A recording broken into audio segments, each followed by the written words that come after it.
Introducción al impuesto sobre la renta. Los impuestos se definen como las contribuciones establecidas en ley que deben pagar las personas físicas y morales que se encuentran en la situación jurídica o de hecho prevista por la misma y que sean distintas de las aportaciones de seguridad social, contribuciones de mejoras y derechos. En México existe un fundamento legal que obliga a los mexicanos a pagar impuestos. Este es el artículo 31 de la Constitución Política de los Estados Unidos Mexicanos. Este artículo enlista una serie de obligaciones que tienen los mexicanos y en su fracción cuarta especifica que se tiene la obligación de contribuir para los gastos públicos, así de la Federación como de los estados, de la Ciudad de México y del municipio en que residan, de la manera proporcional y equitativa que dispongan las leyes. Los impuestos se pueden clasificar como directos o indirectos. Los directos tienen la característica principal de que fijan su monto en función a la capacidad económica. O sea, hace que si una persona gana más, en esa proporción va a ir aumentando la cantidad de impuesto a pagar. Dentro de los indirectos, quien sufre el impacto económico es el consumidor final. Un ejemplo de este es el IVA. Los principales elementos de los impuestos son el sujeto, el objeto, base y tasa. El sujeto son aquellas personas que se encuentran sujetos al pago del impuesto. El objeto es el objeto del gravamen. La base es sobre la que se determinará el impuesto y la tasa aplicable o tarifa. Este es un ejemplo de los elementos de los impuestos aplicados al ISR sobre salarios. El sujeto sería el asalariado, el objeto, el salario, la base, su ingreso bruto, o sea, el ingreso antes de cualquier deducción, y la tasa, que esta puede ir en personas físicas desde el 1.92 al 35%. Personas morales. La definición de persona moral es aquella agrupación de personas que se unen con un fin determinado, por ejemplo, una sociedad mercantil, una asociación civil. Sin embargo, actualmente existe una figura jurídica denominada sociedad por acciones simplificada, que es una persona moral que se puede constituir con una sola persona como socio. Las personas morales se pueden clasificar como las que tienen fines de lucro y como las que tienen fines no lucrativos. Las que tienen fines de lucro pueden contribuir en los regímenes fiscales que mostraremos a continuación. Primeramente tenemos el régimen general de ley, el régimen de las sociedades cooperativas, el régimen de coordinados y el régimen de actividades agrícolas, ganaderas, silvícolas y pesqueras, que también conocemos como AGAPES.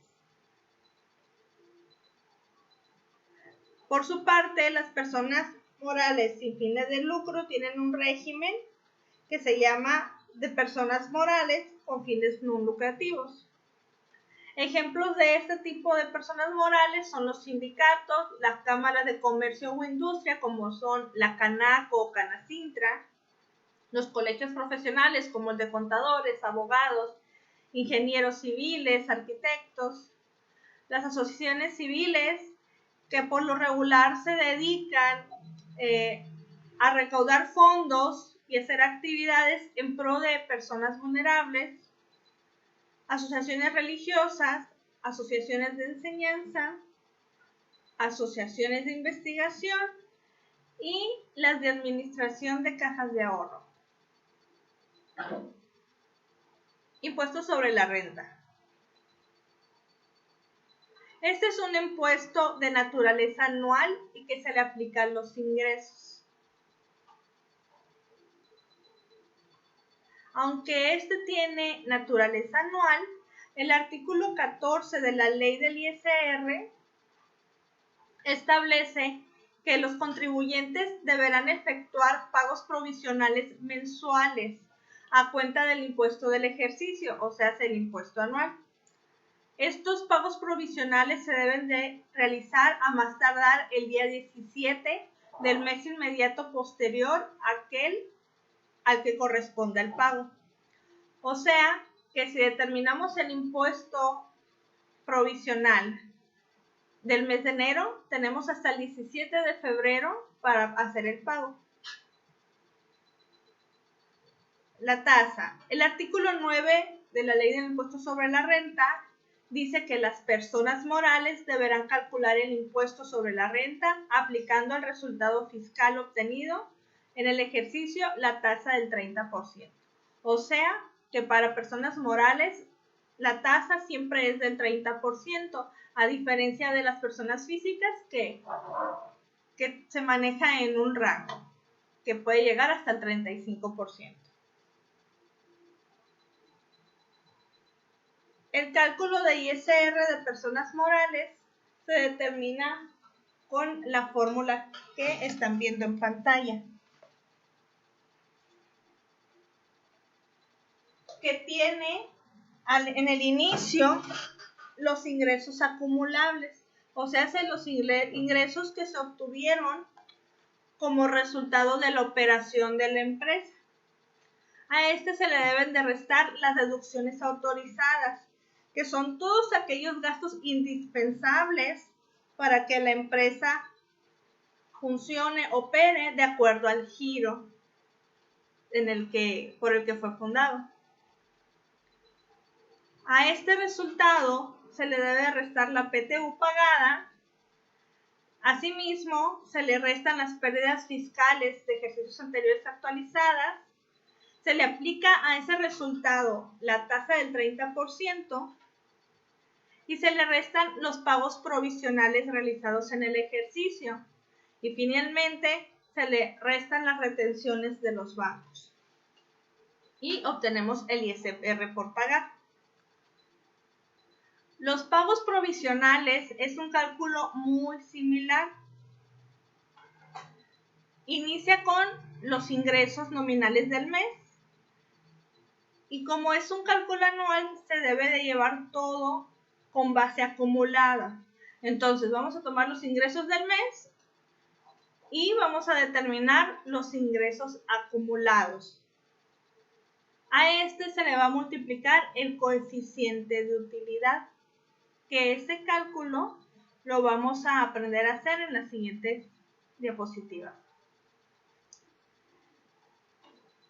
Después, a ese resultado se le restan los anticipos de rendimientos acumulados, la PTU pagada en el ejercicio, las pérdidas de ejercicios anteriores, se multiplica el resultado por la tasa del 30%, se le restan las retenciones por intereses y los pagos provisionales anteriores.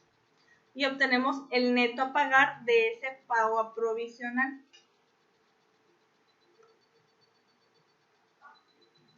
Ahora bien, sabemos cómo determinar los ingresos, pero para poder hacer el cálculo provisional necesitamos saber cómo determinar el coeficiente de utilidad. El artículo 14 de la ley del ISR dice: los contribuyentes efectuarán pagos provisionales mensuales a cuenta del impuesto del ejercicio a más tardar el día 17 del mes inmediato posterior al que corresponda el pago, conforme a las bases que a continuación se señalan. Y primeramente dice que se deberá calcular el coeficiente de utilidad correspondiente al último ejercicio de 12 meses por el que se hubiera o debió haberse presentado declaración. O sea, que si vamos a hacer un cálculo del ISR de 2020, vamos a necesitar un coeficiente de utilidad de 2019. Para este efecto, la utilidad fiscal del ejercicio por el que se calcula el coeficiente se dividirá entre los ingresos nominales del mismo ejercicio. Ahora, para que esto quede más claro, vamos a realizar un cálculo.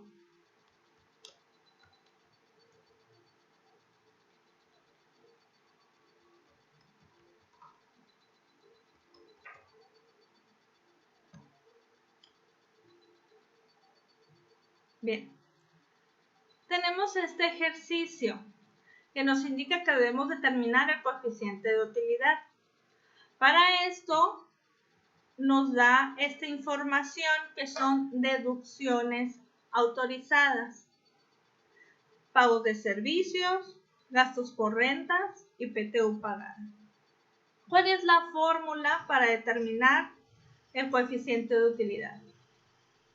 Es utilidad fiscal menos anticipos distribuidos a sus miembros entre ingresos nominales. Pero en esta información que nos brindan no tenemos la utilidad fiscal. Entonces necesitamos determinarla.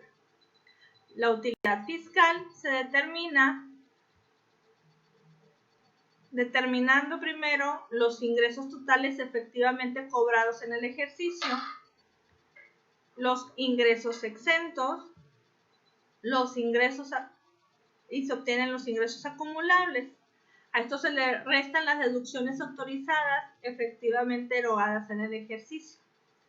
Los ingresos totales pues los podemos obtener de nuestra contabilidad, más en la primera parte del ejercicio nos indica los ingresos acumulables que son 5.200.100 y lo colocamos en la fórmula. Este ejercicio no nos da ingresos exentos. Recordemos que los ingresos exentos no todos las empresas tienen. Este ejemplo no cuenta con ellos. Y le restamos las deducciones autorizadas efectivamente erogadas, que son la suma de estos tres. Bajo el supuesto de que estas deducciones pues, son gastos estrictamente indispensables.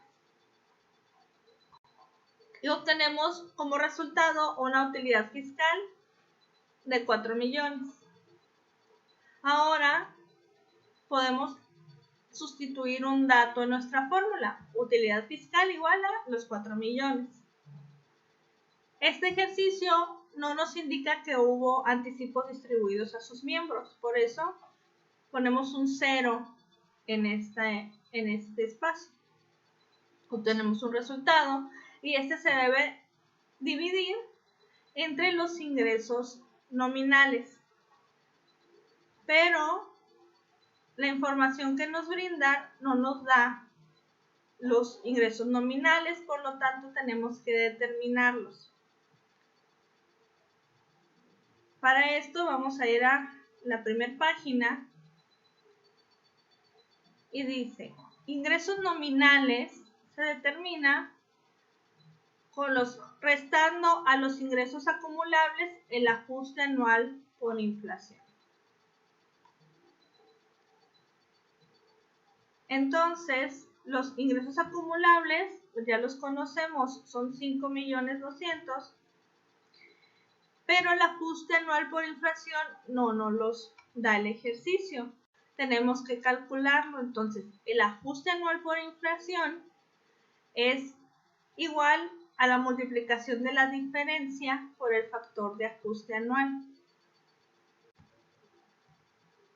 La diferencia la obtenemos de restarle al saldo promedio anual de los créditos el saldo promedio anual de las deudas, que en la práctica podemos obtener este dato de nuestra cuenta de clientes y nuestra cuenta de proveedores en la contabilidad. Para efectos de nuestro ejercicio, aquí vienen los saldos mensuales de estas cuentas. Entonces obtenemos el resultado promedio al sumar todas las cantidades de todos los meses del año, lo dividimos entre 12 y obtenemos el promedio de los créditos y el promedio de las deudas. Hacemos la suma de todos los saldos de proveedores del año, lo dividimos entre 12 y obtenemos un promedio. Así es como obtenemos la diferencia. Podemos sustituir este dato en la fórmula que necesitamos para obtener el ajuste anual por inflación. Ahora bien, necesitamos el dato del factor de ajuste anual. Este nace de la necesidad de hacer ajustes por efectos de inflación. La inflación es un aumento generalizado y continuo en el nivel general de los precios de bienes y servicios de la economía. La inflación usualmente se calcula como la variación porcentual del Índice Nacional de Precios al Consumidor, por sus siglas INPC, que mide los precios promedio de los principales artículos de consumo. Para efectos de la ley del impuesto sobre la renta, nos permite hacer actualizaciones de cifras como consecuencia de la inflación, ya que el valor del dinero cambia a través del tiempo. La ley ya mencionada en su artículo 6 establece que cuando la ley prevenga el ajuste o actualización de los valores de bienes o de operaciones que por el transcurso del tiempo y con motivo de los cambios de precios en el país han variado, se estará lo siguiente: para calcular la modificación en el valor de los bienes o de las operaciones en un periodo, se utilizará el factor de ajuste que corresponda. En este caso vamos a hacer el cálculo del factor de ajuste anual. Para esto necesitamos resolver esta fórmula, que es INPC del último mes del ejercicio que se trate sobre el INPC del último mes del ejercicio inmediato anterior. A este resultado le vamos a restar -1 y vamos a obtener el factor de ajuste anual. ¿Dónde podemos obtener el INPC de estos meses que se nos solicita? Bien, podemos obtenerlo de la página del SAT, de la página del Banco de México, del INEGI, de la Bolsa Mexicana de Valores. En este caso, pudimos obtener el de diciembre de 2019, que es el INPC del último mes del ejercicio inmediato anterior, porque actualmente estamos en septiembre de 2020. Entonces, este último mes es diciembre de 2019. Y ahora dice INPC del último mes del ejercicio que se trate. El ejercicio que se trata es el 2020. El último mes de este ejercicio es diciembre, pero como estamos en septiembre, no podemos obtener una información exacta del INPC que va a ocurrir en el futuro. Sin embargo, hay algunas publicaciones que nos brindan datos estimados. Este INPC de diciembre de 2020 yo lo obtuve de la Fisco Agenda. En la parte final de esta publicación vienen unos INPCs estimados de todo el año, aun cuando esta se publica en febrero. Entonces, realizamos esta operación, obtenemos este factor, le tenemos que restar -1 y este es el resultado. Y este nos va a servir para sustituir el dato que nos faltaba en la fórmula. Y vamos a obtener el ajuste anual por inflación. Y con esto vamos a lograr obtener el resultado de los ingresos nominales que necesitamos para determinar el cálculo del coeficiente de utilidad. Entonces, volvemos a la utilidad fiscal lo dividimos entre los ingresos nominales y obtenemos el coeficiente de utilidad que utilizaremos en los pagos provisionales. Con este resultado, damos por finalizado este video y en los siguientes procederemos a hacer cálculos de PTU y de actualizaciones de pérdidas fiscales para poder después hacer el cálculo de los pagos provisionales y finalmente el impuesto al ejercicio. Espero les sea útil.